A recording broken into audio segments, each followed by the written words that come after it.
Good evening, I'm Victoria Sheehan. Thanks for joining us tonight. People in Shelby County rallied today to make sure Section 5 under the Voters' Rights Act stays put. The section makes it mandatory for Congress to give approval before a state alters any voting regulations, but that section is in danger of being removed. One side argues keeping this law is a violation of the state's rights, but supporters of keeping this act fear without it, haunting memories of the South's prejudice past could once again be a reality. WVUA's Lauren Woods gives us a closer look in tonight's top story.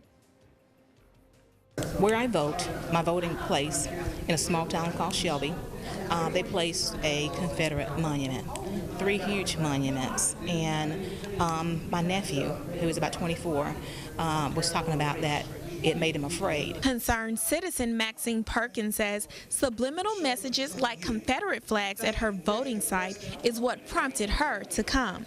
We want to make sure that those little invisible threats of intimidation, that they're kept in the forefront, that we are aware where they are, and this organization does just that. Alabama Democratic Conference Chairman Kenneth Dukes recently rallied in Washington to make sure the Voting Rights Act stays intact. He says even though it's no longer 1965, this act is still a necessity. That's needed.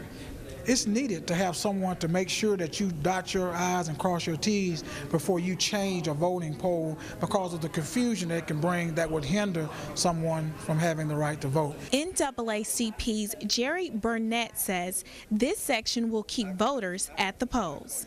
If you're not voting, then everything else becomes useless, and in order to maintain the voting rights, we need to assure that Section 5 remained intact. We want to ensure that every American, it doesn't matter whether you're Republican, whether you're independent, whether you're Democrat, that you have a right to vote, and we want to make sure that right is protected. The court's ruling is expected to come down Monday.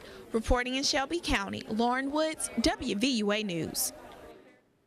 The Voting Rights Act affects 9 southern states and parts of 7 others. The federal government will no longer have the power to pre-approve any voting changes if Section 5 is removed.